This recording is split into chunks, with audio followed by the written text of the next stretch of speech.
여러분은 왜 이렇게 많은 고대 문화권에서 환생을 믿었는지 궁금해한 적이 있습니까? 대륙, 언어, 신앙 체계가 달랐음에도 불구하고 말입니다. 그런데도 여러분의 특정 교리가 모두 틀렸다고 결정한 이유는 무엇일까요? 그게 우연일까요?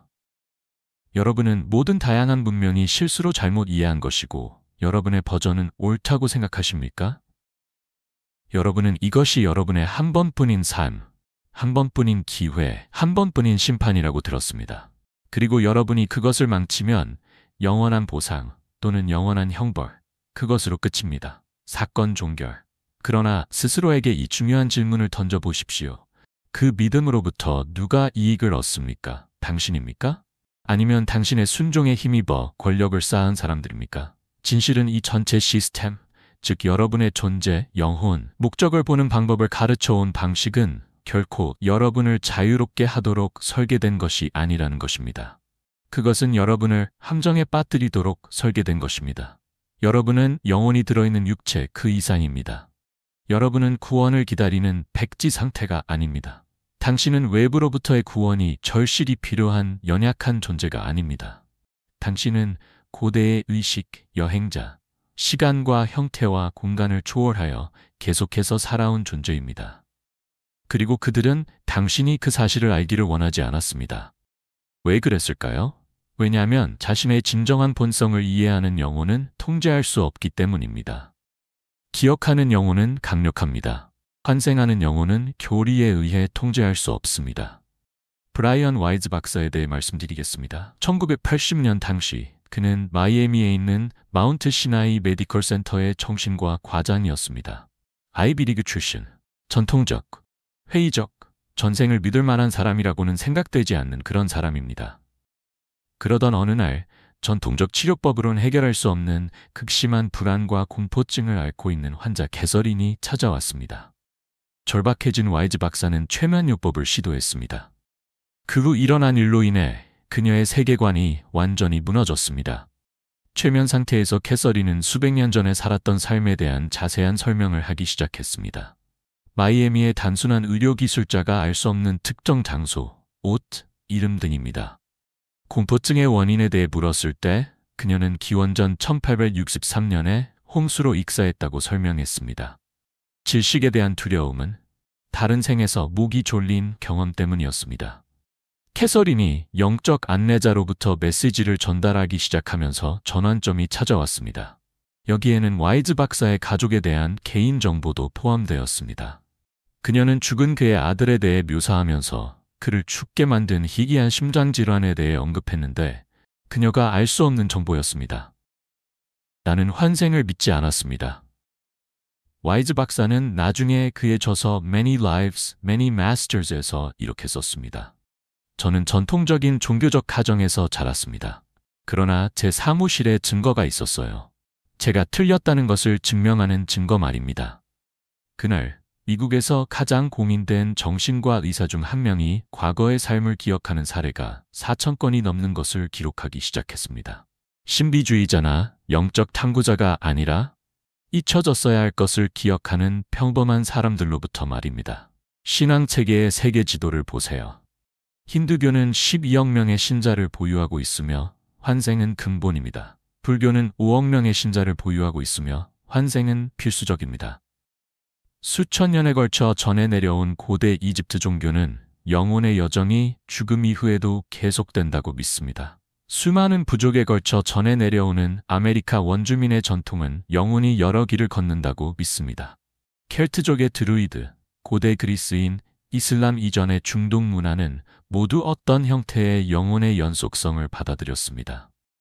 사실 역사적 유행으로 따진다면 환생은 주변적인 믿음이 아니라 주류적인 믿음입니다. 존재에 대한 단 한 번의 기회라는 생각은 역사적 특이점입니다. 더 놀라운 사실은 이러한 믿음들이 독립적으로 생겨났다는 것입니다. 5만 년 동안 고립되어 있던 호주 원주민들은 인도나 이집트와 접촉하지 않고도 환생에 대한 믿음을 발전시켰습니다. 한 번도 만난 적이 없는 여러 문명이 어떻게 같은 결론에 도달할 수 있었을까요? 그들이 관찰한 것이 진짜가 아니라면 말입니다. 그러나 무언가 바뀌었습니다. 기원 후 4세기 무렵 특정한 견해가 우세해졌습니다. 그것이 더 진실했기 때문이 아니라 권력자들에게 더 유용했기 때문입니다. 로마 제국은 영적 진리를 추구하는 것이 아니라 통제권을 추구했습니다. 그리고 사람들에게 단 한 번의 삶, 단 한 번의 기회밖에 없고 그 삶과 그 기회가 영원한 결과를 초래한다는 것을 설득하는 것보다 더 좋은 통제 수단이 있을까요? 역사적 기록은 단 한 번의 삶, 신학으로의 점진적인 영적 진화를 보여주지 않습니다. 그것은 날카롭고 정치적인 동기를 가진 절단, 즉 영적 믿음이 문명을 형성한다는 것을 이해한 사람들이 의도적으로 수행한 절제를 보여줍니다. 그리고 그들은 그것을 자신들의 이미지로 만들고 싶었습니다. 저는 여러분이 신앙을 버리라고 요구하는 것이 아닙니다. 저는 더 간단한 질문을 하고 있습니다. 여러분이 여러분의 완전한 영적 유산에 접근할 수 없다고 가정해 보십시오. 초기 영적 가르침의 가장 해방적인 측면이 체계적으로 제거되었다고 가정해 보십시오. 그것이 거짓이기 때문이 아니라 너무 힘을 실어주기 때문이라고 가정해 보십시오. 여러분은 자신을 작은 존재, 제한된 존재, 태어날 때부터 시작해서 죽을 때 끝나는 존재로 보는 조건에 익숙해져 있습니다. 그러나 이것은 단순한 신학적인 논쟁이 아니라 여러분의 근본적인 정체성에 관한 것입니다. 이 믿음이 여러분의 존재 전체에 얼마나 큰 영향을 미치는지 생각해 보십시오. 자신이 존재의 기회를 단 한 번밖에 얻지 못한 일시적인 방문자라고 믿는다면 모든 것이 달라집니다. 여러분은 절망과 두려움, 두 번째 기회가 없다는 사실에서 오는 끊임없는 불안감으로 삶을 대하게 됩니다. 이것은 단순한 철학이 아니라 심리적 프로그래밍입니다. 여러분의 영적 순종으로부터 이익을 얻는 기관들은 수세기 동안 이 메시지를 강화해 왔습니다. 여러분은 타락했고 일시적이며 그들의 구원이 필요합니다. 그들은 여러분이 자신들의 틀, 의식, 중개자에 대해 영적으로 의존하고 있다고 생각하도록 만들어 왔습니다. 그러나 여러분이 전혀 그렇지 않다면 어떨까요? 그 모든 틀이 여러분의 진정한 본성과 영적 자율성을 단절시키기 위해 특별히 만들어졌다면 어떨까요? 가장 큰 속임수가 신학적인 세부 사항이 아니라 여러분의 존재의 본질에 관한 것이라면 어떨까요? 이것은 단지 고대의 추측이 아닙니다. 현대의 의식 연구가 마음과 정체성의 본질에 대한 우리의 근본적인 가정에 도전하기 시작했습니다. 버지니아 대학의 이안 스티븐슨 박사는 40년 이상 전생에 대한 자세한 기억을 가진 3,000명 이상의 어린이 사례를 기록했습니다. 이것은 막연한 영적 느낌이 아니라 이 아이들이 알 수 없었던 사람, 장소, 사건에 대한 구체적이고 검증 가능한 주장입니다. 2살 때 비행기 추락에 관한 끔찍한 악몽을 꾸기 시작한 루이지애나 출신의 소년 제임스 라이닝거의 사례를 살펴봅시다. 그는 제2차 세계대전 당시의 항공기에 관한 세부 사항을 알고 있었습니다. 그는 항공모함의 이름인 나토마 베이의 이름을 알고 있었습니다. 그는 동료 조종사인 잭 라센의 이름도 알고 있었습니다. 그의 부모는 나중에 제임스 휴스턴이라는 조종사가 실제로 아들이 묘사한 대로 죽었고 잭 라센과 함께 나토마 베이에서 복무했다는 사실을 확인했습니다. 또는 뉴욕대학교의 샘 파니아 박사가 심장마비를 경험한 환자를 조사한 에이웨어 연구를 고려해 보십시오. 그의 연구는 뇌 활동이 중단된 기간 동안 정확한 지각을 경험한 수많은 사례를 기록했습니다. 환자들은 신체 외부의 유리한 지점에서 사건, 대화, 사물을 묘사했으며 이는 나중에 의료진이 확인했습니다. 심지어 유명한 심경외과 의사인 에벤 알렉산더 박사도 한때 의식이 단지 뇌의 활동에 불과하다고 믿었던 하버드 의과대학 교수였지만 수막염으로 혼수 상태에 빠진 후 임사 체험을 한 후 자신의 입장을 바꿨습니다. 그의 뇌는 명백히 기능을 하지 않았지만 그는 기존의 신경과학으로는 설명할 수 없는 광범위한 의식 체험을 보고했습니다. 이들은 주변 연구자나 신비주의자가 아니라 동료 심사저널의 논문을 발표하는 공인된 과학자로서 의식에 대한 우리의 이해에 도전하고 있습니다. 그렇다면 이 지식을 억압하려는 그들은 누구일까요? 그리고 그들은 왜 여러분이 영혼에 대해 믿는 것에 그렇게 신경을 쓰는 것일까요? 역사적으로 죽음, 내세, 그리고 영혼에 대한 이야기를 통제하는 것은 사회 통제의 궁극적인 수단이었습니다. 이것은 음모가 아니라 전략입니다. 어떤 기관이 자신을 영원에 이르는 유일한 관문으로 자리매김하면 사람들의 삶, 결정, 그리고 자원에 막대한 영향력을 행사할 수 있습니다. 그 의미를 생각해 보십시오. 여러분의 삶이 단 한 번뿐이고 그 결과가 영원히 지속된다고 믿는다면, 그리고 오직 특정한 권위만이 여러분의 유리한 결과를 보장할 수 있다고 믿는다면, 여러분은 그 권위에 의존하게 됩니다. 여러분은 자율성, 비판적 사고, 심지어 자녀 교육과 지역사회의 자원까지도 포기하고 영원의 문지기들과 좋은 관계를 유지하려고 합니다. 로마 제국은 이 점을 완벽하게 이해했습니다. 콘스탄티누스는 신학적인 계시가 아니라 전략적인 통찰력을 가지고 있었습니다. 서로 경쟁하는 종교적 전통을 가진 분열된 제국은 통치하기 어려웠습니다. 그러나 하나의 종교적 권위 아래 하나의 신념을 가진 통일된 제국은 지속 가능한 권력이었습니다. 유스티니아누스 황제는 기원 후 553년 제5차 에큐메니칼 공의회에서 환생에 대한 믿음을 불법화했을 때 신학적인 순수성을 지키려고 한 것이 아니었습니다. 그는 경쟁하는 권력 구조를 제거하고 있었던 것입니다. 환생을 믿는 사람들은 죽음에 대해 다른 방식으로 두려워합니다. 그들은 영적 자율성을 기관에 넘기지 않습니다. 그들은 같은 위협이나 인센티브에 반응하지 않습니다. 같은 패턴이 역사를 통해 반복됩니다. 가톨릭 교회가 정치적 권력의 정점에 있을 때 그것은 단지 영혼을 관리하는 것이 아니라 왕국, 군대, 경제를 관리하는 것이었습니다. 신앙체계는 최종 목표가 아니라 통제 메커니즘이었습니다. 그리고 그것은 효과가 있었습니다. 그 효과는 너무나도 강력해서 오늘날 서구 사회에 속한 대부분의 사람들은 자신을 영원한 존재로서 여러 생애를 여행하는 존재라고 상상조차 할 수 없습니다. 그 가능성 자체가 그들의 정체성 체계에서 편집되었습니다.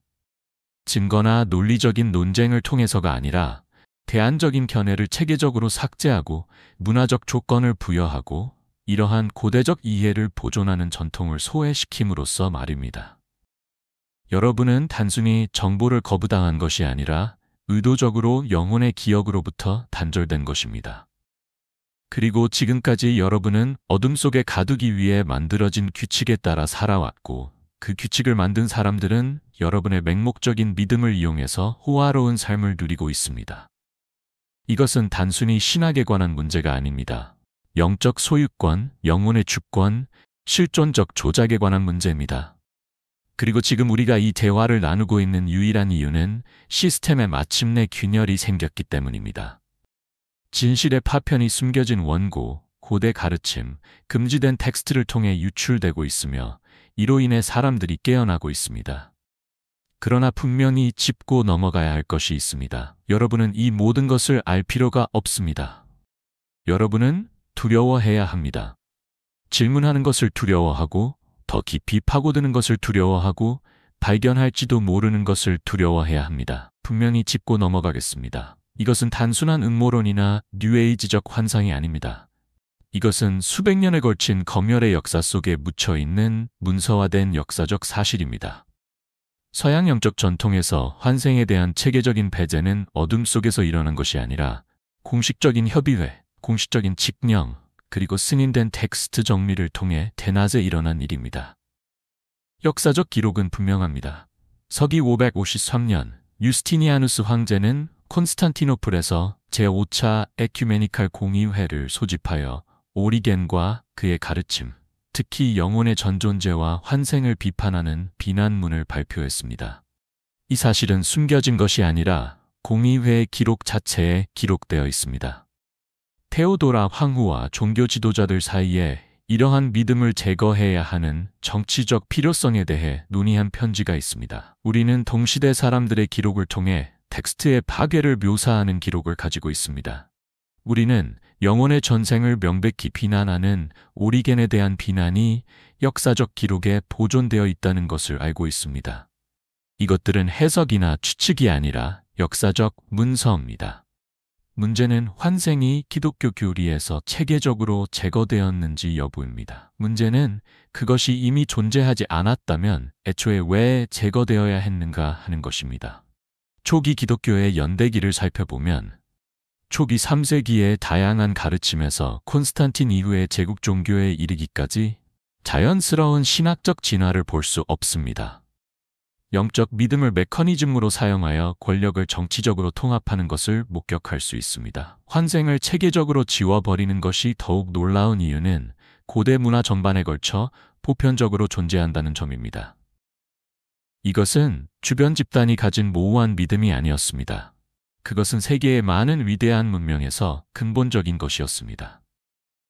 힌두교 전통에서 우파니샤드, 기원전 800~200으로 거슬러 올라가 보면 환생은 단지 많은 믿음들 중 하나에 불과한 것이 아니라 인간 존재를 이해하는 데 있어 근본적인 틀입니다. 삼사라, 출생, 죽음, 그리고 환생의 순환이라는 개념은 그들의 전체 우주론을 형성합니다. 바가바드 기타는 다음과 같이 명시하고 있습니다. 사람이 낡은 옷을 벗고 새 옷을 입는 것처럼 육신을 가진 영혼도 낡은 육신을 벗고 새로운 육신에 들어간다. 기원전 5세기경에 등장한 불교는 윤회의 순환을 이해하고 궁극적으로 초월하는 것을 중심으로 전체적인 영적 틀을 구축했습니다. 부처 자신도 깨달음의 경험의 일부로 자신의 전생을 회상했다고 합니다. 부처의 전생에 관한 이야기인 자타카 이야기는 불교의 가르침의 중심에 남아 있습니다. 유럽에서도 켈트 문명의 드루이드는 영혼의 불멸과 여러 생애를 통한 여행을 굳게 믿었습니다. 율리우스 카이사르 자신도 드루이드에 대해 다음과 같이 있었습니다. 그들은 영혼이 소멸되지 않고 죽은 후에 한 몸에서 다른 몸으로 옮겨간다는 것을 그들의 주요 교리 중 하나로 가르치고자 합니다. 고대 그리스인들은 오르페우스와 피타고라스 전통을 통해 영혼의 전생을 가르쳤습니다. 플라톤의 저서, 특히 파이돈과 공화국에서는 그의 철학에 있어 영혼의 여러 번의 육화 과정을 통해 영혼이 여행하는 것을 명시적으로 논의합니다. 고대 이집트인들은 카와 바와 같은 정교한 영혼 개념을 발전시켰고 사자의 책과 같은 텍스트를 통해 영혼이 죽음을 넘어 새로운 형태로 여행하는 것을 묘사했습니다. 놀라운 것은 이러한 전통이 대체로 독립적으로 발전했다는 사실입니다. 서로를 모방한 문화가 아니었습니다. 서로 다른 문명이 의식과 존재의 본질에 대해 비슷한 결론에 도달한 것입니다. 비교적 최근까지 인류 문명 전반에 걸친 합의는 일생 이상의 어떤 형태의 영혼 연속성을 선호했습니다. 문화 전반에 걸친 환생 신념에 대한 텍스트 증거는 풍부할 뿐만 아니라 압도적입니다. 8세기경에 쓰였지만 훨씬 더 오래된 구전 전통을 보존하고 있는 티베트 사자의 서 바르도 토돌을 살펴보십시오. 이 텍스트는 사후 세계와 환생의 과정을 탐색하는 방법에 대한 명확한 지침을 제공합니다. 그것은 영혼의 생애 사이의 여행, 새로운 부모의 선택, 그리고 환생의 과정을 상세하게 설명합니다. 이것은 모호한 영성이 아니라 영혼의 전환에 대한 정확한 기술 매뉴얼입니다. 힌두교 우파니샤드, 특히 브리하다라냐카 우파니샤드에는 업장이 어떻게 환생에 영향을 미치는지, 그리고 의식이 어떻게 한 생에서 다음 생으로 이어지는지에 대한 자세한 설명이 있습니다. 그 내용은 다음과 같습니다. 그의 행위와 지식에 따라 그가 되는 것이다. 선을 행하는 자는 선하게 되고 악을 행하는 자는 악하게 된다. 그리스 전통에서도 플라톤의 국가 제10권에 나오는 에르 신화는 전장에서 죽은 에르라는 병사를 묘사하고 영혼이 이전의 경험을 바탕으로 다음 생을 선택하는 것을 목격하고 그 이야기를 전하기 위해 육체로 돌아온다는 내용입니다. 이것은 허구로 제시된 것이 아니라 영혼의 여정에 대한 철학적 진리로 제시됩니다. 기원전 1550년경에 쓰인 이집트 사자의 서에는 죽은 사람이 내세를 헤쳐나가고 새로운 삶을 준비하는 데 도움이 되는 주문과 지침이 담겨 있습니다. 주문 45는 삶의 변화와 재생을 명시적으로 다루고 있습니다. 이 두 텍스트를 나란히 살펴볼 때 가장 눈에 띄는 것은 텍스트가 얼마나 상세하고 체계적인지입니다. 이 텍스트는 내세에 대한 막연한 희망이 아니라 여러 육체적 형상을 통해 영혼이 발전하는 메커니즘을 설명하는 정교한 체계입니다. 그리고 초기 기독교의 텍스트, 특히 정경 성경에 포함되지 않은 텍스트를 살펴보면 놀라울 정도로 유사한 아이디어를 발견할 수 있습니다. 1945년 나그암마디에서 발견된 토마스의 복음서에는 예수가 전생과 환생을 강력하게 주장하는 말을 담고 있습니다. 84번 말씀은 다음과 같습니다. 당신의 모습을 볼 때 기뻐하십시오. 그러나 당신보다 먼저 존재했고 죽지도 않고 나타나지도 않는 당신의 형상을 볼 때 얼마나 견뎌야 할지 모릅니다. 초기 교회 교부들 중 한 명인 알렉산드리아의 클레멘트는 그의 저서 엑세르프타 엑 테오도토에서 이렇게 썼습니다. 우리는 존재하기 전부터 있었고 로고스 말씀의 섭리 속에서 태초부터 드러나 있었다. 증거는 단지 살아남은 것뿐만 아니라 특별히 파괴의 대상이 된 것에서도 찾을 수 있습니다. 환생에 대한 믿음이 교회 공의회에 의해 공식적으로 비난을 받아야만 했던 사실 자체가 그것이 공식적인 억압을 필요로 할 만큼 널리 퍼져 있었다는 증거입니다. 수천 년에 걸친 여러 문명에서 나온 이 모든 증거를 종합해보면 역사적 편칙은 윤회에 대한 믿음에 있는 것이 아닙니다. 편칙은 종교가 제국주의와 일치하게 된 바로 그 순간에 서구 영적 사상에서 갑자기 사라진 것입니다. 이 정치적 작전이 어떻게 전개되었고 누가 그것을 조율했는지 더 자세히 살펴봅시다. 서기 325년 여름, 니케아에 있는 자신을 상상해보세요. 로마 제국 전역에서 온 300명의 주교들이 황궁에 모였을 때 공기는 향과 긴장으로 가득 차 있었습니다. 보라색, 주홍색, 금색의 화려한 옷을 입은 주교들은 대회의장의 뻣한 대리석과 대조를 이루었습니다. 그러나 이 모임은 주로 영적인 모임이 아니었습니다. 종교적 의복을 입은 정치인들이었습니다. 중앙에는 콘스탄티누스 황제가 앉아 있습니다. 평생 기독교인이었던 것은 아니지만 최근에야 기독교인에 대한 박해를 멈춘 군사 전략가였습니다. 그는 제국의 보라색 옷을 입고 있었고 그의 왕관은 보석으로 빛나고 있었습니다. 그의 얼굴은 영적인 경외심을 드러내지 않았고 다만 제국을 관리해야 하는 통치자의 계산된 시선만 드러냈습니다. 그가 말할 때 그의 말은 이집트, 시리아, 그리스, 로마의 주교들을 위해 여러 언어로 번역되었습니다. 단결을 강조했습니다. 제국은 단결이 필요합니다. 어떤 주교들은 불편한 듯 자리를 옮깁니다. 그들은 무슨 일이 일어나고 있는지 알고 있습니다. 초기 기독교 사상의 다양한 구성 요소들이 하나의 제국적 도구로 압축되고 있다는 것을 말입니다. 그 논쟁은 온화한 신학 토론이 아닙니다. 그들은 위협과 정치적 책략, 그리고 너무 강하게 저항하는 사람들에게 추방이 기다리고 있다는 무언의 인식으로 가득 차 있습니다. 아리우스는 그리스도가 하나님에 의해 창조되었기 때문에 영원하지 않다고 주장하지만 콘스탄틴이 자신의 선호도를 분명히 밝히면서 점점 고립되어 가고 있습니다. 회의장의 구석에서 황실의 서기관들이 모든 것을 기록합니다. 그들은 어떤 주교들이 새로운 합의에 반대하는지, 어떤 주교들이 황실의 선호에 부합하는지 기록합니다. 이 기록은 누가 황실의 총애를 받고 누가 소외되는지를 결정합니다. 날이 지나고 주가 지나면서 콘스탄티누스는 조바심을 냅니다. 이것은 영적 진리를 찾는 것이 아니라 분열된 제국을 다스리기 위한 통일된 종교적 도구를 만드는 것입니다. 영혼의 전존재를 가르치는 사람들을 포함하여 다양한 기독교 공동체들이 수용하는 미묘한 신학 개념은 정치적 목표의 걸림돌이 됩니다. 기독교에 대한 다양한 해석을 대표해 도착한 주교들은 표준화된 신조를 지지하는 것으로 떠납니다. 일부는 동의하며 고개를 끄덕이고 떠납니다. 다른 사람들은 침묵 속에 떠납니다. 자신들의 공동체의 전통이 효과적으로 불법화되었다는 것을 알고 있기 때문입니다. 초기 기독교의 복잡한 영적 생태계가 국교로 변모하기 시작했습니다.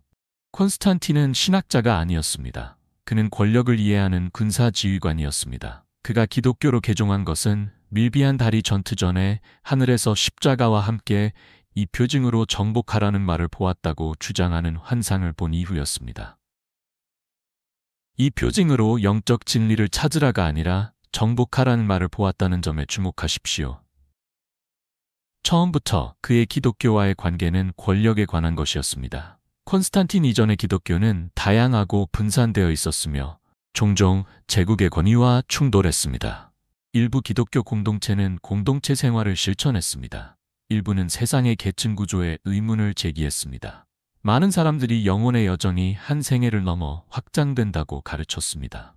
이러한 다양성으로 인해 기독교는 통일된 힘으로 통치할 수 없었습니다. 콘스탄틴은 세계 대륙에 걸쳐 있는 제국이 군사력 이상의 것을 필요로 한다는 것을 깨달았습니다. 그것은 이념적 결속력이었습니다. 전통적인 로마 종교는 이것을 제공하지 못했습니다. 기독교는 적절하게 재구성된다면 분열된 제국이 절실히 필요로 하는 결속력이 될 수 있었습니다. 그러나 어떤 기독교도 그 역할을 할 수 없었습니다. 그는 다음과 같은 특징을 가진 기독교가 필요했습니다.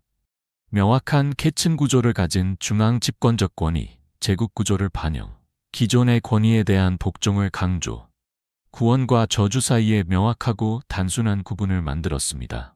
확립된 교리에 대한 의문을 제기하는 것을 억제했습니다.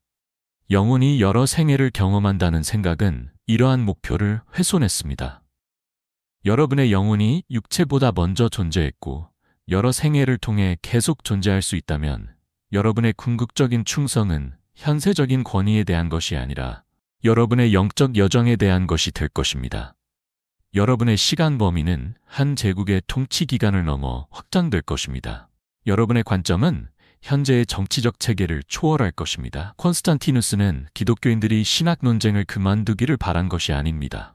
그는 신의 형벌을 두려워하고 계층적 권위를 존중하며 한 생애 동안의 행동의 즉각적인 결과에 집중하는 수능적인 시민을 배출하는 기독교의 한 버전을 원했습니다. 한 생애, 한 심판, 신학의 정치적 탁월함은 영적 통찰력에 있는 것이 아니라 행동적 유용성에 있었습니다. 그것은 인간의 영적 타임라인을 제국 통치의 필요에 완벽하게 부합하는 관리 가능한 단위로 압축했습니다.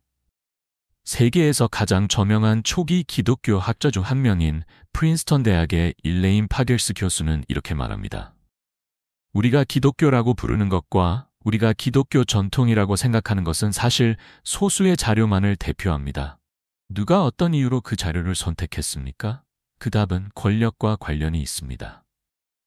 노스캐롤라이나 대학의 바트 에르만 박사는 이렇게 설명합니다.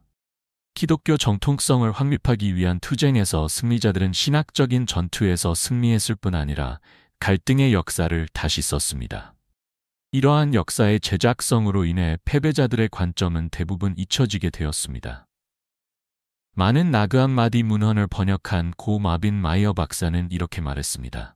이 문헌들이 정식 경전에 포함되었다면 기독교의 역사는 매우 달랐을 것입니다. 초기 기독교의 대안적인 목소리는 정치적 힘, 문헌의 파괴, 그리고 역사의 제작성이라는 조합을 통해 침묵당했습니다. 하버드 대학의 카렌 킹은 다음과 같이 지적합니다. 기독교 역사에 대한 전통적인 서술은 정통 사상의 자연스러운 발전을 암시합니다. 그러나 역사적 증거를 살펴보면 어떤 목소리가 살아남을 것인지 결정할 정치적 힘을 가진 사람들이 의도적으로 선택하고 억압하는 과정을 볼 수 있습니다. 이들은 주변의 역사학자나 종교 외부인이 아닙니다. 이들은 수십 년 동안 주요 역사적 증거를 연구해온 주류 학자입니다. 그들의 합의는 분명합니다. 정통 기독교가 등장한 것은 단순한 신학 발전의 결과가 아니라 세속적 권력을 가진 사람들의 특정한 정치적 선택의 결과였습니다. 저명한 종교사학자 램지 맥머런은 그의 저서 신에 대한 투표에서 이를 다음과 같이 직설적으로 표현했습니다. 4세기 무렵에 이르러 교회의 지도층은 제국 행정부와 너무 밀접하게 얽혀 있어서 종교적 동기와 정치적 계산을 구분하는 것이 종종 불가능할 정도였다. 이 정치적 움직임은 콘스탄티누스의 생애를 훨씬 뛰어넘는 것이었습니다. 서기 553년 유스티니아누스 치아의 제5차 에큐메니칼 공의회에서 오리겐에 대한 비난은 영혼의 전존재와 환생을 구체적으로 비난했습니다. 이 시점에서 제국은 선호하는 교리를 선택하는 것뿐만 아니라 대안적인 견해를 적극적으로 범죄화하고 있었습니다. 비즐리우스 주교가 유스티니아누스의 종교 정책에 대해 쓴 글에서 다음과 같이 언급했습니다. 황제는 신권에 의해 확립되어야 하는 신앙의 문제를 결정한다. 정치적 권력과 종교적 권위의 경계는 단순히 넘어진 것이 아니라 지워졌습니다. 이것은 무작위적인 신학적인 선호가 아니었습니다. 이것은 인류의 가장 근본적인 신념에 대한 체계적인 통제를 통해 제국을 건설하는 것이었습니다. 이 정보 통제 시스템이 실제로 어떻게 작동했는지, 그리고 그것이 어떻게 여러분의 영혼에 대한 이해를 형성하는지 살펴봅시다. 이것이 얼마나 심한지 알고 싶으십니까? 이런 질문을 하지 않도록 그들이 어떤 조치를 취했는지 말씀드리겠습니다. 이것은 단순한 삭제 작업이 아니었습니다. 조용하고 전략적이며 효과적인 대규모 작업이었습니다. 가장 뛰어난 부분은 무엇일까요? 모든 페이지를 태울 필요가 없다는 것입니다. 어떤 페이지를 볼 수 있을지 통제하기만 하면 됩니다. 이렇게 하면 아무도 눈치채지 못한 채 아이디어를 지울 수 있습니다. 소리내어 외치지 않고 속삭임으로 지웁니다. 아이디어를 분리하고 신뢰를 떨어뜨린 다음 통제하기 쉬운 다른 아이디어로 대체합니다. 환생은 우연히 사라진 것이 아닙니다. 수술로 제거되고 편집되었으며 다른 주인에게 봉사하는 교리로 덮어 쓰여졌습니다. 잠시 그 과정을 생각해 보십시오. 먼저 그들은 초기 기독교인들의 다양한 가르침을 모았습니다. 영혼의 여정에 대한 다양한 관점을 반영하는 수백 개의 텍스트, 복음서, 서신, 주석 등이 그 예입니다. 그런 다음 그들은 제국의 이익에 부합하는 극히 일부만을 선택했습니다. 나머지는 어떻게 되었을까요? 이단으로 정죄되거나 파괴 명령을 받거나 아니면 시간이 지나면서 자연적으로 분해되도록 방치되었습니다. 이것의 소멸 과정은 매우 정교했습니다. 그들은 인간이 명금백한 검열에 자연스럽게 저항한다는 것을 알고 있었기 때문에 좀 더 교묘한 방법을 사용했습니다. 첫째, 필사자를 통제하는 것입니다. 텍스트를 손으로만 복제할 수 있었던 시대에 누가 복사했는지를 통제한다는 것은 어떤 텍스트가 살아남을지를 통제하는 것을 의미했습니다. 황제나 교회의 후원을 받는 수도원은 승인되지 않은 텍스트를 복사하는 위험을 감수하지 않았습니다. 둘째, 제거하는 대신 대체하는 것입니다. 어떤 믿음을 제거하면 공백이 생깁니다. 그들은 이 심리적 원리를 이해하고 환생으로 인해 생긴 공백을 최종 심판과 영원한 결과에 대한 집중으로 채웠습니다. 이러한 대체는 경쟁하는 아이디어를 제거하는 동시에 통제 메커니즘을 강화하는 두 가지 목적을 달성했습니다. 셋째, 살아남은 단편을 재구성하는 것입니다. 존경받는 텍스트에서 전생이나 다생에 대한 언급을 완전히 제거할 수 없는 경우 그것들을 재해석했습니다. 초기 기독교인들이 영혼의 여정에 대한 언급으로 이해했던 구절들은 은유적으로 재구성되거나 완전히 다른 신학적인 의미를 부여받았습니다. 넷째, 아이디어뿐만 아니라 인격에 대한 공격. 오리겐은 단순히 틀렸다고 선언된 것이 아니라 사후에 기독교의 가장 위대한 지성 중 한 명에서 이단적 사고에 대한 경고 이야기로 변모했습니다. 이러한 인격 모독은 그의 아이디어가 발견되더라도 이미 연관성 때문에 오염된 것으로 간주되도록 했습니다. 마지막으로 망각을 제도화하십시오. 몇 세대 안에 기독교가 영혼의 전생이나 다중육화라는 개념을 포함했다는 사실 자체가 대부분의 신자들에게 터무니없는 것처럼 보였습니다. 망각 자체가 망각되었던 것입니다. 정보 통제의 이 고대 전략은 현대사회와 놀라울 정도로 유사합니다. 20세기의 전체주의 정권이 어떻게 자신들의 역사를 다시 썼는지 생각해 보십시오. 사진에서 불리한 인물을 지우고 교과서를 다시 쓰고 대중의 담론을 통제하여 사람들이 아는 유일한 현실이 그 변경된 버전이 될 때까지 말입니다. 디지털 시대에는 검색 알고리즘이 특정 정보를 부각시키고 다른 관점을 효과적으로 숨기는 방법을 보았습니다. 직접적인 검열이 아니라 우선순위 지정이라는 조용한 메커니즘을 통해 말입니다.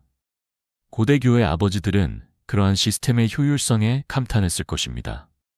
현대 소셜미디어 플랫폼이 어떻게 특정 주제를 트렌드로 만들 수 있는지 생각해 보십시오. 다른 주제는 눈에 띄지 않게 남아 있습니다. 이것은 초기 교회가 특정 텍스트를 정경으로 승격시키고 다른 텍스트는 모호하게 만들도록 허용한 것과 크게 다르지 않습니다. 오늘날 사회적 합의가 반복과 제도적 권위를 통해 형성될 수 있는 것처럼 초대교회는 승인된 관점만 정기적으로 가르치고 토론하고 새로운 세대에 전달하는 자기 강화 시스템을 만들었습니다.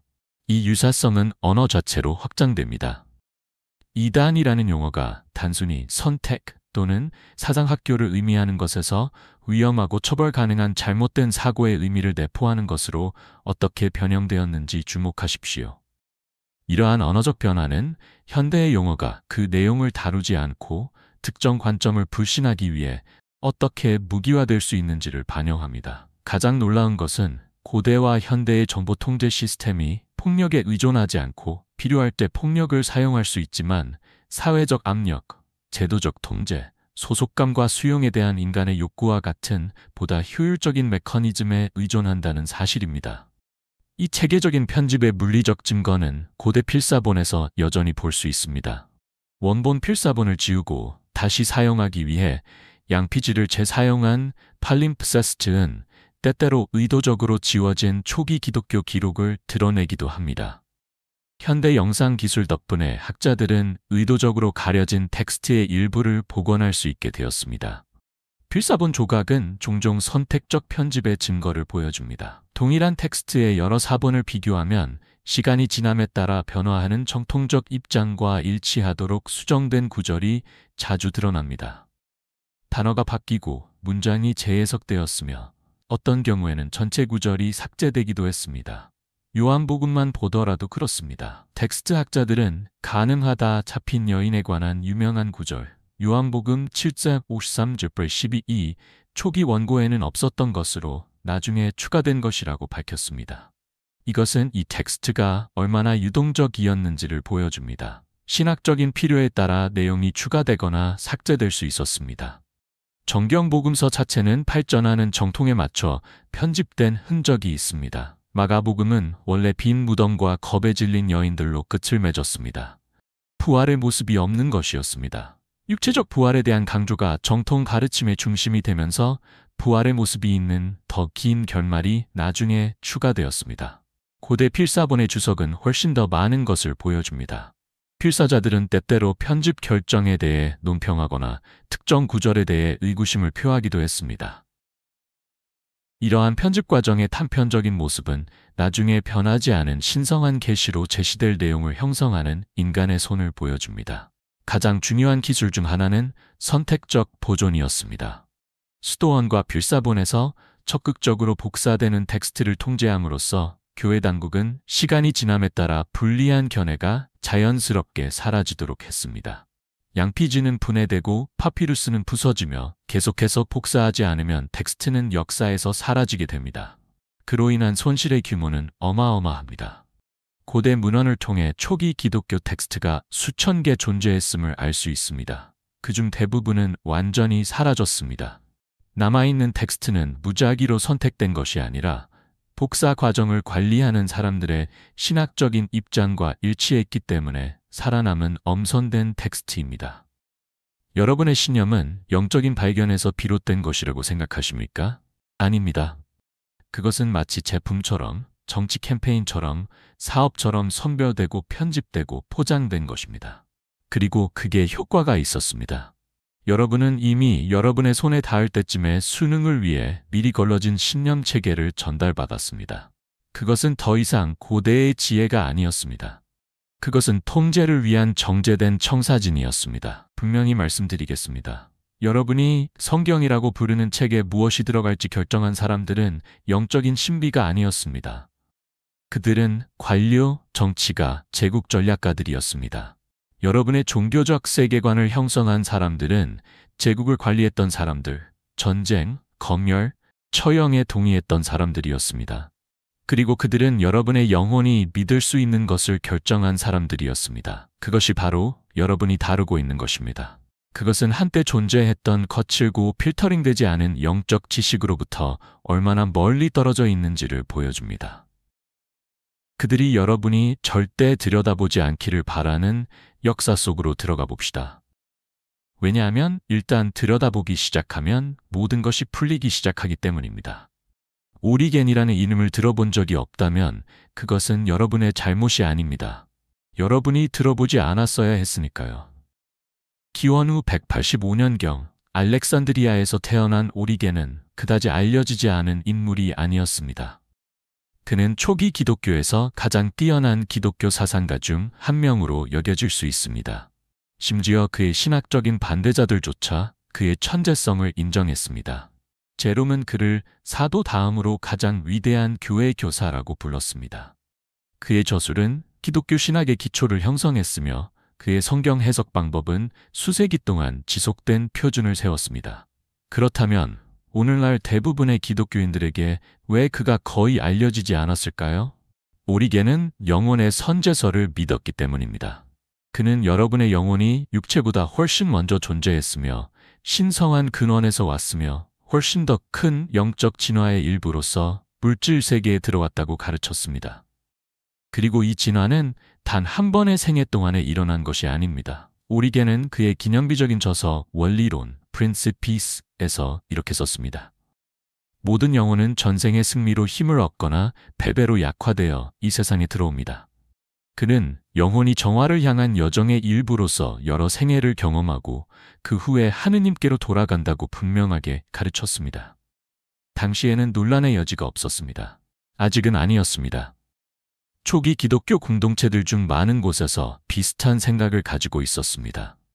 영혼이 전생에 존재했고 여러 생애를 통해 그 여정을 계속한다는 개념은 2, 3세기 교육받은 기독교인들 사이에서 널리 논의되었습니다. 오리겐의 저술은 역사 기록에 따르면 2,000개가 넘는 논문으로 매우 많습니다. 그는 최초의 기독교 신학학교를 설립했고 제국 전역에서 학생들을 끌어모았습니다. 그의 작품은 기독교 세계 전역에서 복사되고 공유되고 연구되었습니다. 그러나 그가 죽은 지 2세기 만에 초기 기독교의 거대한 인물은 승인된 서술에서 체계적으로 지워졌습니다. 그의 작품은 단순히 비판을 받은 것이 아니라 비난을 받고 파괴되었으며 많은 경우 의도적으로 왜곡되었습니다. 그의 사후 공격은 파도처럼 밀려들었습니다. 먼저 신학적인 반대자들은 그의 방대한 저서들 중에서 일부를 골라서 그를 이단자로 묘사하기 시작했습니다. 그리고 정치 권력자들은 그의 가르침이 제도적 통제에 미치는 위험성을 인식했습니다. 서기 553년 콘스탄티노플 제2차 공의회 당시 유스티니아누스 황제는 오르겐의 가르침에 대한 정죄를 추진했습니다. 특히 영혼의 전생과 여행에 대한 그의 견해를 표적으로 삼았습니다. 그 후 지적 역사상 가장 철저한 삭제 작업이 이루어졌습니다. 오리겐의 2천여 건의 작품 중 일부만이 살아남았고 그중 많은 부분이 환생과 영혼의 선제에 대한 불쾌한 생각을 제거하기 위해 수정된 흔적이 있는 라틴어 번역본으로만 존재했습니다. 수세기 동안 죽은 사람에 대해 왜 그렇게 극단적인 조치를 취했을까요? 그의 아이디어가 사람들에게 너무 많은 영적 자율성을 부여했기 때문입니다. 태어나기 전부터 존재하고 죽은 후에도 여러 경험을 통해 계속되는 영혼은 한 번뿐인 중요한 일생 동안 구원을 위해 교회 권위에 의존하지 않습니다. 알렉산드리아, 서기 415년. 고대 세계에서 가장 위대한 학문의 중심지. 그 중심에는 전 문명의 지식을 보관하는 전설적인 도서관이 있었습니다. 그리고 그 기둥이 늘어선 복도를 걷고 있는 한 여성이 있었는데 그녀의 존재 자체가 새로운 질서의 위협이 되었습니다. 히파티아는 단순한 철학자나 수학자가 아니었습니다. 그녀는 플라톤, 피타고라스, 이집트 신비주의, 밀폐 철학 등 영혼은 영원하고 다차원적이며 생애를 통해 돌아온다는 가르침을 전하는 전통의 살아있는 화신이었습니다. 그녀의 실제 모습을 상상해 보세요. 알렉산드리아 박물관의 마지막 사서로 알려진 테온의 딸. 아테네와 이탈리아에서 교육을 받은 그녀는 알렉산드리아로 돌아와 천문학, 수학, 철학을 가르쳤습니다. 기독교인, 이교도, 유대인 등 제국 전역에서 학생들이 그녀를 찾아왔습니다. 그녀를 위험하게 만든 것은 그녀의 성별이 아니었습니다. 하지만 점점 가부장적인 사회에서는 그 성별이 도움이 되지 않았습니다. 그녀를 위험하게 만든 것은 그녀가 지식에 끊어지지 않는 계보를 대표한다는 것이었습니다. 즉, 우주론, 수학, 그리고 가장 위험한 영혼의 본질에 대한 지식은 신흥교회 계층의 통제 밖에서 존재했습니다. 알렉산드리아의 히파티아에게 환생은 특별한 것이 아니었습니다. 그것은 많은 교육받은 사람들이 인간의 존재를 이해하는 데 있어 근본적인 것이었습니다. 그녀가 가르쳤던 신플라톤주의 전통은 여러 생애를 통한 영혼의 여정을 기본적인 우주적 구조로 간주했습니다. 그러나 알렉산드리아는 변화하고 있었습니다. 키릴주교는 권력을 강화하고 경쟁자들을 제거하고 교리적 일치를 강요하고 있었습니다. 히파티아의 인기와 독립성, 그리고 가르침은 그녀를 표적으로 만들었습니다. 현대의 기록에 따르면 그녀의 죽음에 대한 역사적 기록은 끔찍합니다. 서기 415년 3월 기독교 파라바라니 무리가 도시를 여행하던 그녀를 전차에서 끌어내렸습니다. 그들은 그녀를 벗기고 카이사레움이라는 교회로 끌고 갔습니다. 그리고 그곳에서 신성한 사랑에 헌정된 건물이라고 주장하는 건물 안에서 부서진 도자기를 사용하여 그녀의 몸에서 가죽을 벗기고 그녀를 토막 내어 불태웠습니다. 이것은 무작위적인 폭력이 아니었습니다. 승인된 채널을 벗어나 지식을 보존하고 가르치는 사람들에게 어떤 일이 일어나는지에 대한 계산된 공개 메시지였습니다. 그 여파로 이전의 분쟁으로 이미 피해를 입은 위대한 알렉산드리아 도서관은 최종적인 파괴를 겪었습니다. 그 불길 속에서 무엇이 사라졌는지 상상해 보십시오.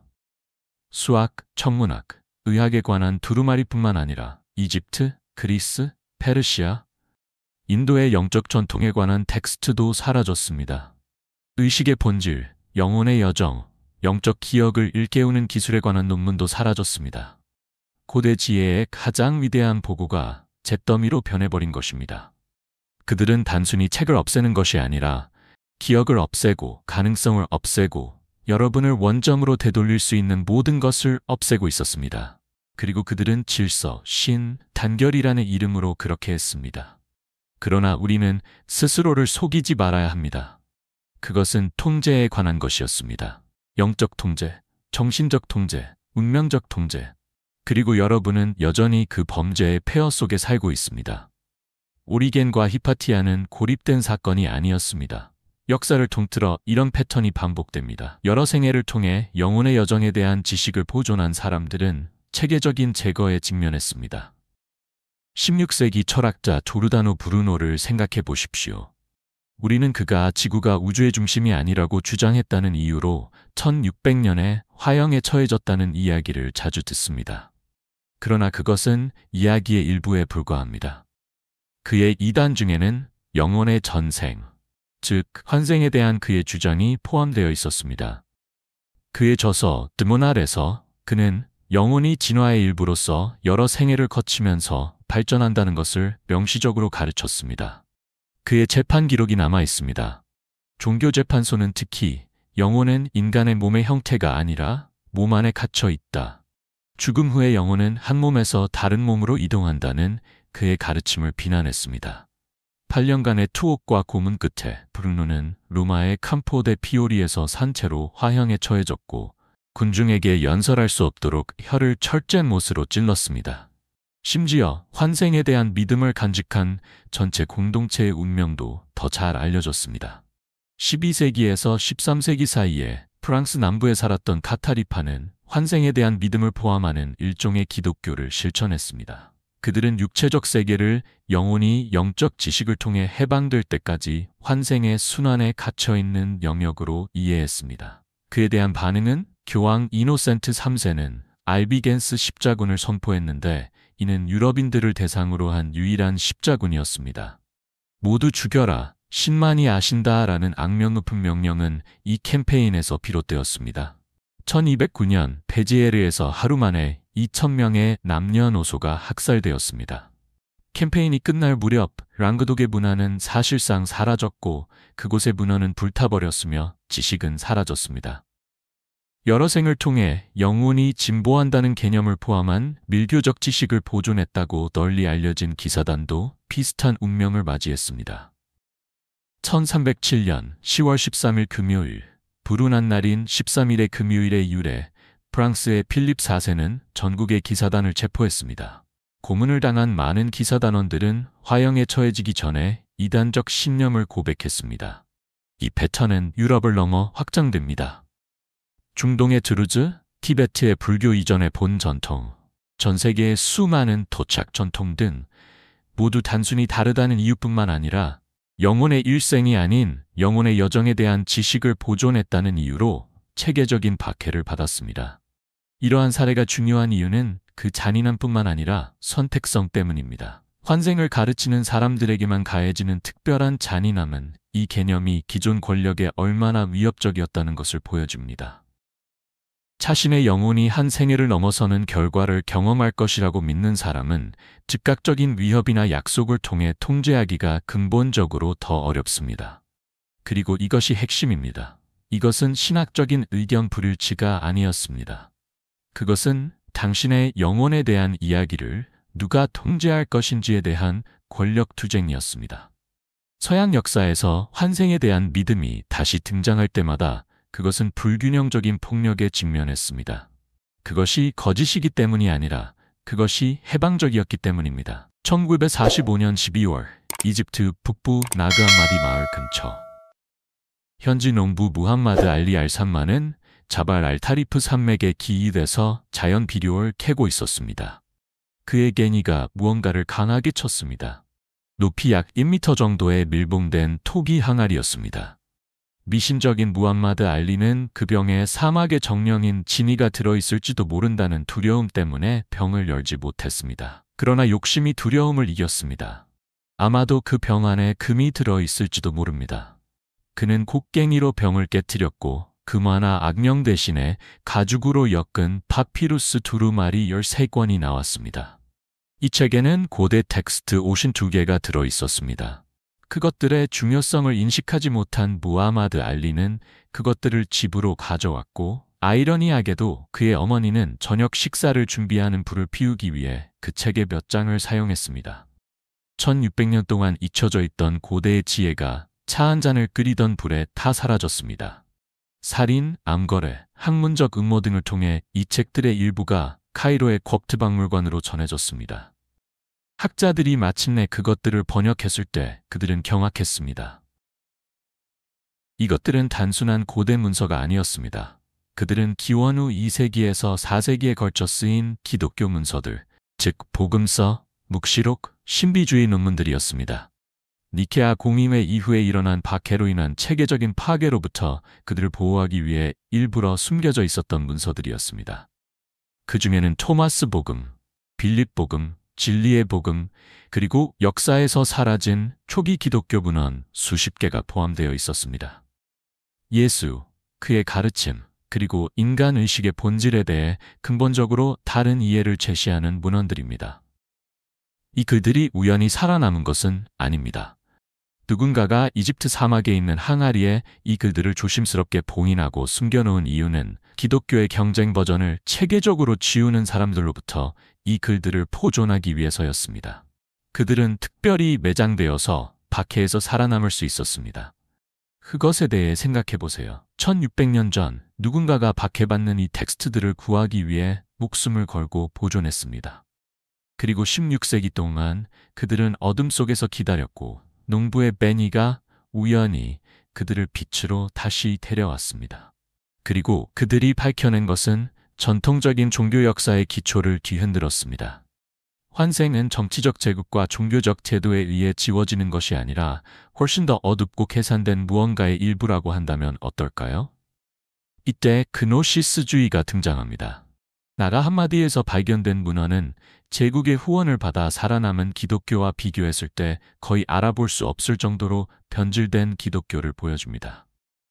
그리스어 노시스에서 유래한 그노시스주의는 직접적인 지식을 의미하며 우리의 현실을 근본적으로 다른 방식으로 보았습니다. 그들은 이 세상이 자애로운 신에 의해 창조되었다고 믿지 않았습니다. 그들은 이 세상이 사기꾼, 즉 데미우르지라고 불리는 무지하고 하드한 가짜 존재에 의해 조작되었다고 믿었습니다. 데미우르지는 진정한 신의 근원이 아니라 사랑이 아니라 무지와 통제 욕망에 의해 물질 세계를 창조한 결함이 있고 때로는 악의적인 존재였습니다. 요한의 외경과 같은 텍스트에서 데미우르게는 나는 신이고 내 옆에 다른 신은 없다고 자랑하는 것으로 묘사되지만 사실 그는 그저 우주의 감옥 소장일 뿐이며 그 위에 있는 진정한 신성의 더 높은 영역을 알지 못합니다. 영지주의의 문헌에 따르면 당신의 영혼은 순수한 신성한 지능의 더 높은 영역에서 왔습니다. 그러나 당신은 아래로 끌려 내려가 조각난 채로 육체의 감옥에 갇혀 있었습니다. 그리고 가장 나쁜 부분은 무엇일까요? 당신은 자신이 어디에서 왔는지 잊어야만 했습니다. 그렇다면 무엇이 당신을 여기에 갇혀 있게 하는 것일까요? 그것은 바로 환생입니다. 그러나 동양의 전통에서 깨달음의 길로 가르치는 환생과는 다릅니다. 영지주의자들에게 환생은 그 자체로 함정입니다. 물질 세계에서 의식이 재활용되도록 설계된 시스템으로 진정한 고향으로 돌아가지 못하게 하는 것입니다. 영지주의자들이 악혼이라고 부르는 이 시스템의 배후 세력은 여러분이 자신이 진정 누구인지 기억하지 못하게 합니다. 그들은 여러분의 무지함을 이용하고 여러분의 혼란을 이용하고 죄책감, 두려움, 욕망, 트라우마를 이용합니다. 이 모든 것을 이용해 여러분을 그들의 시스템에 계속 머물게 만듭니다. 논란의 여지가 있는 또 다른 복원된 텍스트인 유다의 복음서에는 예수님이 유다에게 너는 그들 모두를 능가할 것이다. 너는 나를 입히는 사람을 희생시킬 것이기 때문이다. 라고 말하는 내용이 있습니다. 이것은 정통 기독교가 두려워하는 육체적 죽음이 실제로는 신성한 불꽃을 가두는 육체로부터의 해방이라는 것을 시사합니다. 아르콘의 실체는 이 체계의 통치자들을 이렇게 묘사합니다. 그들의 우두머리는 장님이다. 그는 나만이 신이다. 나 외에 다른 것은 없다고 말했다. 그가 이 말을 했을 때 그는 전체에 대해 죄를 지었다. 이것은 은유적인 가르침이 아니었습니다. 영지주의자들은 이것을 우리 현실의 문자 그대로의 구조로 이해했습니다. 영혼의 성장을 위한 것이 아니라 영혼을 포획하기 위한 체계로 설계된 체계입니다. 나가르 함마디 사본이 마침내 번역되었을 때 정통 기독교가 되어버린 한 생애, 한 심판이라는 패러다임에 직접적으로 도전하는 특정 구절이 눈에 띄었습니다. 많은 학자들이 예수의 진실한 말씀이 포함되어 있다고 믿는 토마스의 복음에는 18번 말씀에 다음과 같은 놀라운 구절이 포함되어 있습니다. 제자들이 예수께 말했습니다. 우리의 종말이 어떻게 될지 말씀해 주십시오. 예수께서 말씀하셨습니다. 너희가 끝을 찾고 있다면 그 시작을 발견한 것이냐? 시작이 있는 곳에 끝이 있을 것이다. 시작에 서 있는 자는 복이 있나니 그는 끝을 알 것이요 죽음을 맛보지 아니하리라. 이것은 육체적 불멸에 관한 이야기가 아닙니다. 그것은 의식의 연속성에 관한 이야기입니다. 자신의 기원을 인식하면 죽음과 재생의 순환을 초월할 수 있습니다. 예수께서는 84절에서 이렇게 말씀하셨습니다. 당신의 모습을 볼 때 기뻐하십시오. 그러나 당신보다 먼저 존재했고 죽지도 않고 나타나지도 않는 당신의 형상을 볼 때 얼마나 견뎌야 할지 모릅니다. 이것은 이전의 육신화, 즉 당신보다 먼저 존재했던 형상을 보는 것과 직접적으로 관련이 있습니다. 빌립의 복음에는 더 많은 명시적인 언급이 있습니다. 먼저 죽었다가 다시 살아날 것이라고 말하는 사람들은 잘못을 범하고 있습니다. 그들이 살아있는 동안 먼저 부활을 받지 못하면 죽을 때 아무것도 받지 못할 것입니다.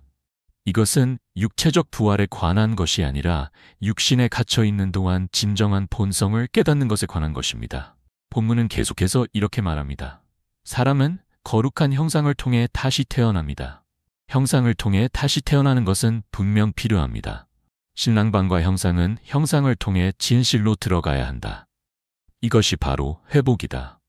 이 신성한 형상과 신랑방은 영지주의 가르침에서 사용되는 전문 용어로 분열된 영혼이 더 높은 차원의 측면과 재결합하는 것을 의미합니다. 이 과정은 여러 번의 육체화를 통해 이루어집니다. 아마도 가장 인상적인 구절은 다음과 같습니다. 세상은 실수로 생겨났다. 그것을 창조하신 분은 그것을 영원하고 불멸의 것으로 창조하기를 원하셨습니다. 그러나 그분은 그 소망을 이루지 못하셨습니다. 세상은 결코 불멸의 것이 아니었고 세상을 창조하신 분도 마찬가지였습니다. 이것은 창조와 창조주에 대한 정통적인 견해에 직접적으로 도전합니다. 그것은 물리적 세계를 창조한 존재인 데미우르게가 궁극적인 신성한 근원이 아니라 결함이 있는 창조물인 하위 실체임을 시사합니다. 주류 성경에서도 자세히 살펴보면 그들이 정리하지 못한 이상한 흔적들이 남아 있습니다. 제거된 내용을 이해하지 못하면 제자리에 있지 않은 것처럼 보이는 힌트, 구절, 단서, 구절들이 있습니다. 니고데모가 요한복음 3장에서 예수님에게 다시 태어나다는 것에 대해 질문했을 때 예수님은 니고데모가 교사임에도 불구하고 이 개념을 이해하지 못한다는 사실에 놀라움을 표합니다. 이것은 중생이 새로운 기독교 혁신이 아니라 일반적으로 이해되는 영적 원리였음을 시사합니다. 제자들이 예수님께 맹인으로 태어난 사람에 대해 묻는 요한복음 9장의 랍비여, 이 사람이 죄를 지었습니까? 아니면 그의 부모가 죄를 지었습니까? 그가 맹인으로 태어난 것은 누구의 죄입니까?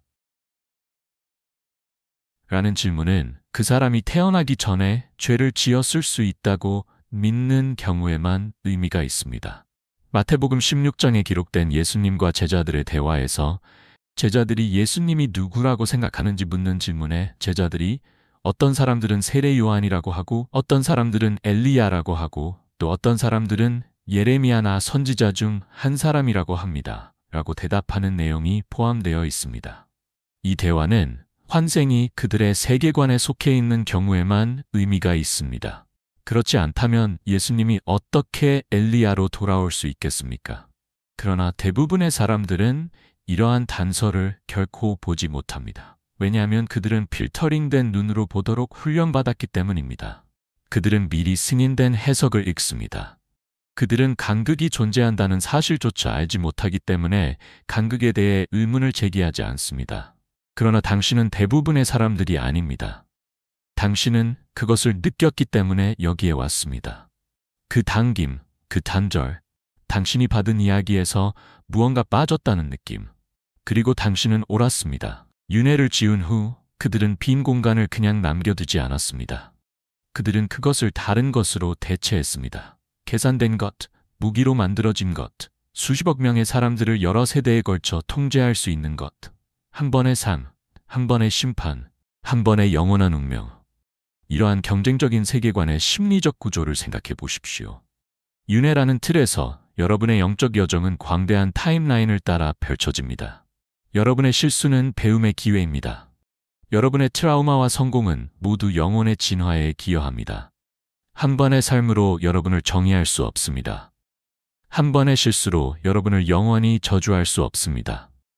그러나 한 번의 삶, 한 번의 심판이라는 모델에서는 모든 것이 달라집니다.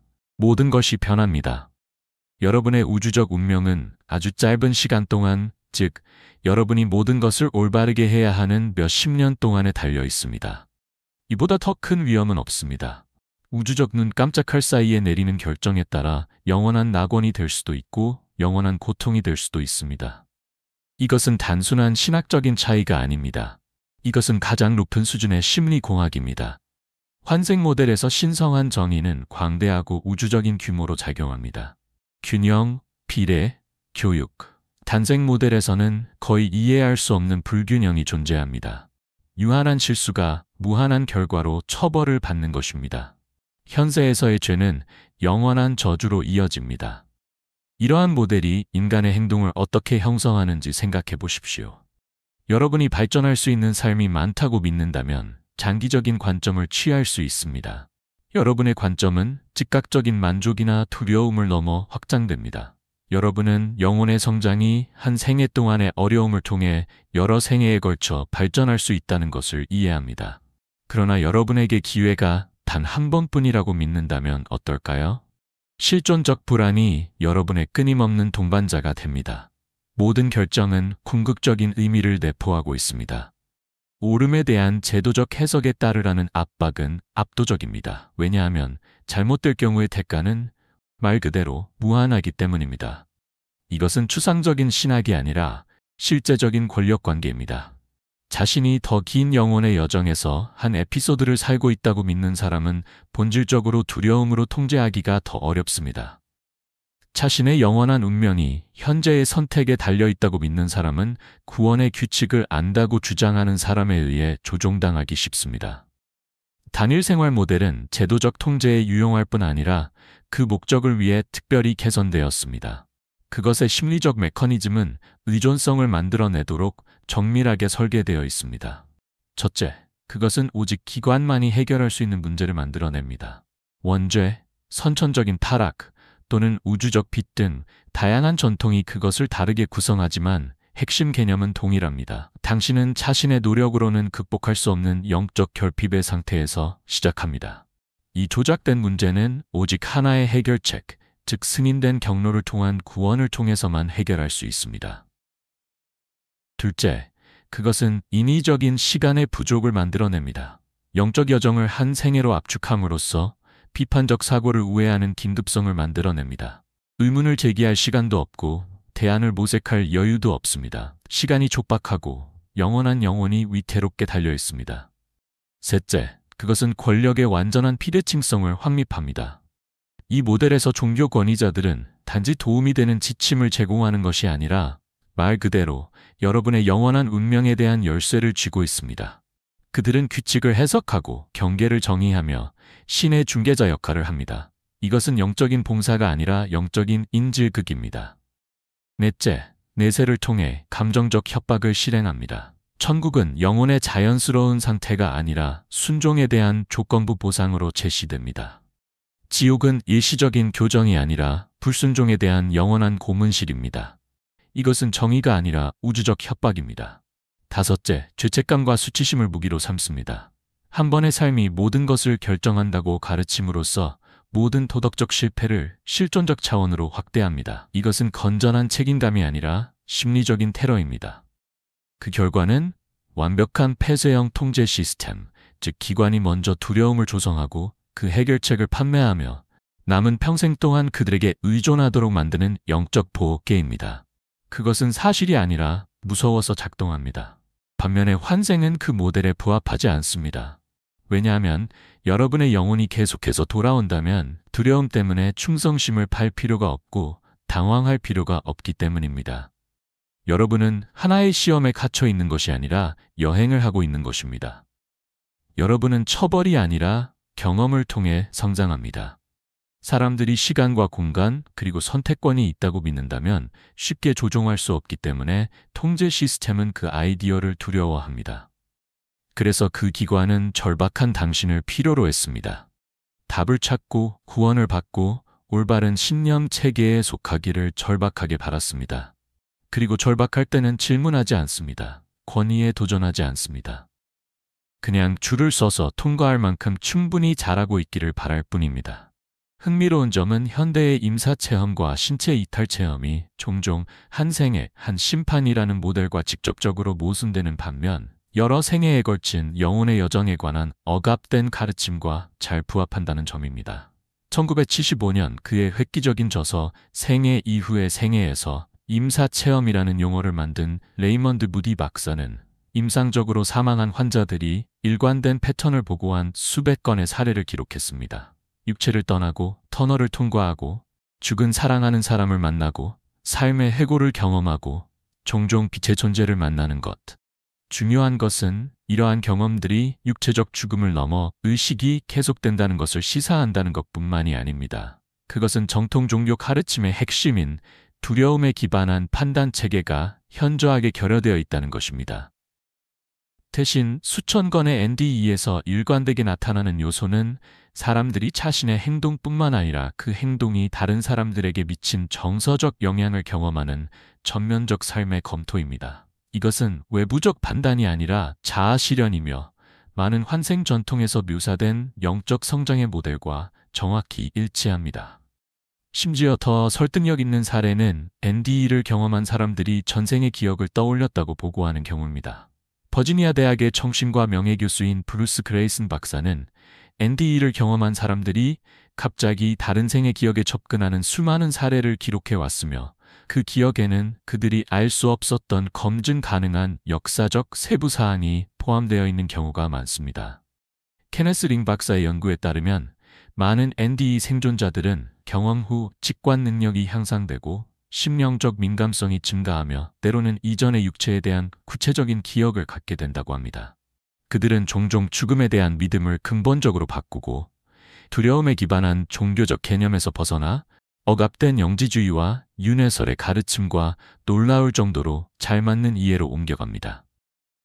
외부 신체 경험 비슷한 이야기를 들려줍니다.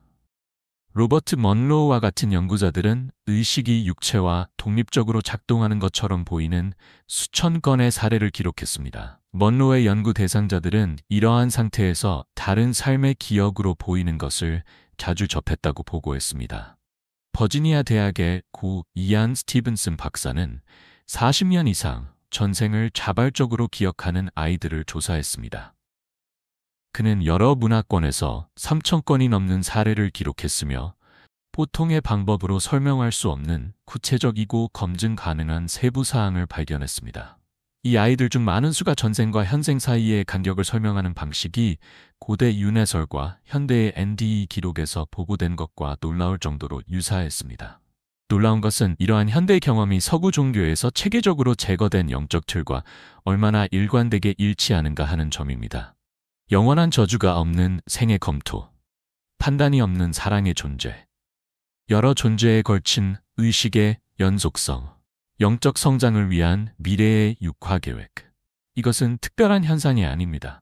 연구에 따르면 심장마비 생존자의 10-20%가 NDE를 경험한다고 보고하고 있으며 그들의 경험담은 문화적, 종교적, 교육적 배경에 관계없이 일관되게 보고되고 있습니다.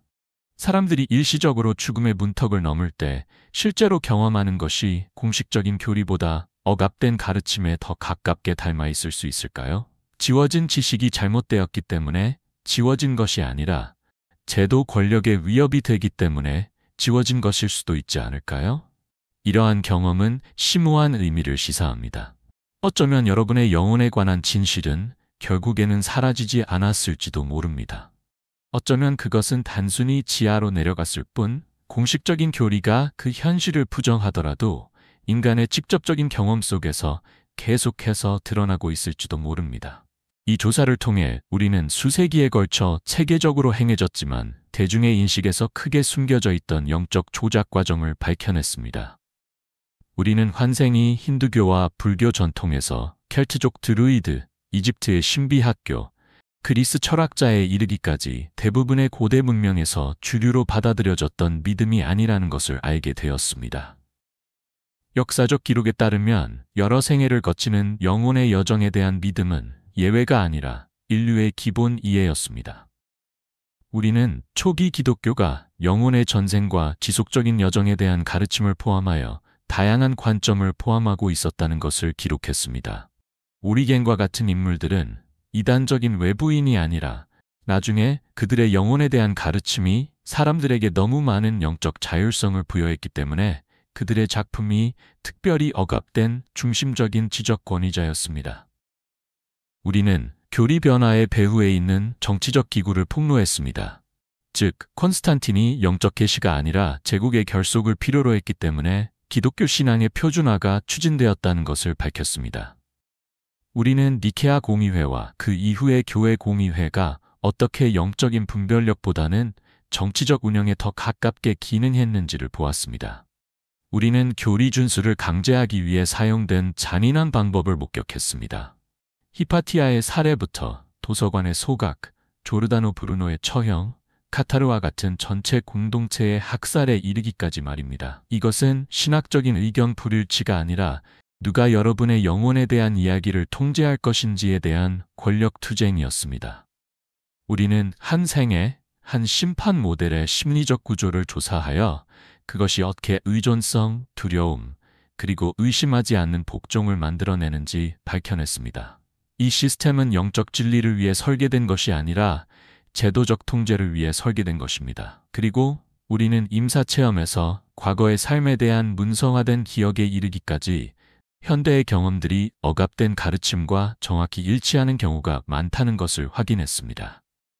이는 우리의 영적 본성에 대한 진리가 수세기에 걸친 체계적인 지우기에도 불구하고 계속해서 드러나고 있음을 시사합니다. 증거는 피할 수 없는 결론을 제시합니다. 대부분의 서구 종교 기관이 영혼의 본질과 그 여정으로 제시하는 것은 영적 발견의 결과가 아니라 정치적 계산의 결과입니다. 그것은 신성한 계시가 아니라 인간의 조작을 나타냅니다. 의식을 해방시키지 않고 통제하도록 설계된 시스템입니다. 그렇다면 이 정보는 무엇을 의미할까요? 이 정보로 무엇을 하시겠습니까?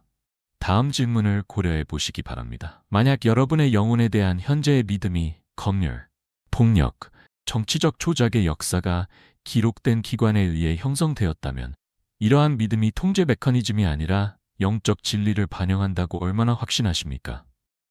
여러분은 강력해서 무시할 수 없는 데자뷰의 순간을 경험한 적이 있습니까?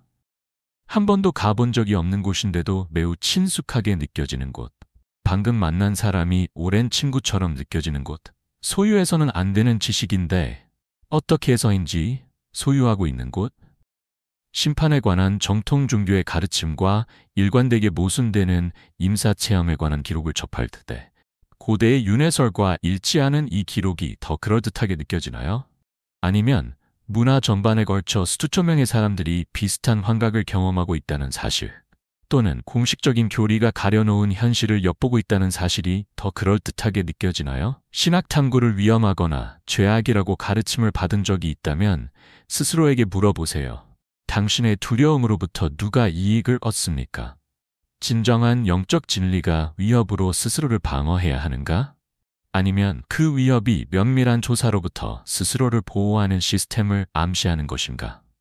가장 중요한 것은 자신을 존재의 기회가 한 번뿐인 영혼이 아니라 훨씬 더 긴 여정을 떠난 고대의 의식이라고 이해한다면 당신의 삶에 어떤 변화가 일어날 것인가? 현재의 도전에 어떻게 다르게 접근할 것인가? 우선순위가 어떻게 바뀔 것인가? 죽음에 대한 두려움이 어떻게 변할 것인가? 이것들은 추상적인 철학적 질문이 아닙니다.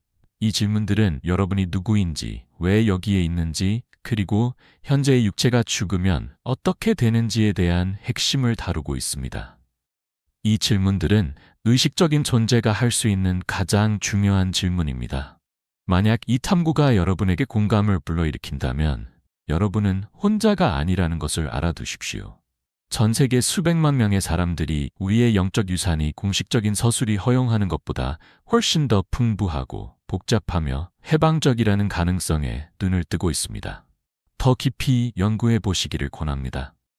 나그 한마디 사본을 직접 읽어보세요. 번역본이 많이 나와 있습니다. 과거의 기억과 임사체험에 대한 연구 문헌을 살펴보세요. 기독교의 경쟁적 관점이 체계적으로 배제된 역사적 과정을 연구해 보세요. 가장 중요한 것은 자신의 가장 깊은 직관과 연결하는 것입니다. 교리, 제도적 가르침, 역사적 증거를 넘어 그 본질과 여정에 대해 자신의 의식이 무엇을 말하고 있습니까? 종종 우리의 가장 깊은 지식은 외부의 권위에서 나오는 것이 아니라 내면의 인식에서 나오는 경우가 많습니다. 이 정보가 여러분 안에 무언가를 촉발했다면 그것을 공유하십시오. 교리나 확신으로 공유하는 것이 아니라 질문하고 탐구하고 재고하도록 초대하는 것으로 공유하십시오. 더 큰 영적 여정의 가능성을 깨닫는 사람마다 수세기 동안 우리 문명을 형성해온 통제 시스템의 힘은 조금씩 약해집니다. 기억하세요. 이것은 새로운 믿음을 받아들이는 것이 아니라 기존의 믿음을 대체하는 것입니다. 그것은 여러분이 믿어왔던 것보다 훨씬 더 광대하고 더 오래되고 더 탄력적인 의식이 있을 수 있다는 것을 인식하는 것입니다. 그것은 수세기 전에 체계적으로 빼앗긴 영적 주권을 되찾는 것입니다. 사실 당신은 이 땅을 한 번쯤 걸어본 적이 있을지도 모릅니다. 당신은 다른 눈으로 똑같은 별들을 올려다봤을지도 모릅니다. 그리고 당신은 다시 돌아올지도 모릅니다. 한 생애가 담을 수 있는 것보다 훨씬 더 큰 여정을 계속해서 말입니다. 그 지식은 지금 당신이 어떻게 살고 있는지의 중요성을 감소시키지 않습니다. 오히려 그 중요성을 증폭시킵니다. 모든 행동, 모든 선택, 사랑과 두려움의 모든 순간은 여러분이 시간의 흐름에 걸쳐 만들어가는 훨씬 더 큰 테피스트리의 일부가 됩니다.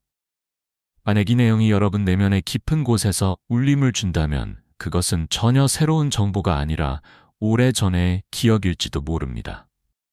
어쩌면 여러분 내면의 어떤 부분이 항상 알고 있었던 것일지도 모릅니다. 떠나기 전에 여러분의 생각을 듣고 싶습니다. 무엇이 울림을 주었습니까? 어떤 질문이 떠올랐습니까? 아래 댓글에 여러분의 관점을 공유해 주세요. 여러분의 통찰력이 다른 시청자들이 듣고 싶어 하는 내용일 수도 있습니다. 만약 이 탐구가 여러분 내면에서 무언가를 촉발했다면 채널 구독을 통해 저희 팀을 지원해 주세요. 우리는 주류 언론이 다루지 않는 숨겨진 진실과 잊혀진 지혜를 밝히는 데 전념하고 있습니다. 의식과 영성에 대한 기존의 믿음을 의심할 준비가 되어 있는 친구나 가족과 이 동영상을 공유함으로써 이 메시지를 널리 알리십시오. 이 조사에서 가치를 발견했다면 좋아요 버튼을 눌러주십시오. 다른 사람들이 이 콘텐츠를 발견하는 데 도움이 되고 우리의 영적 유산을 되찾기 위한 공동의 여정을 계속할 수 있습니다. 함께 우리는 결코 잊어서는 안 되는 것을 기억하고 있습니다.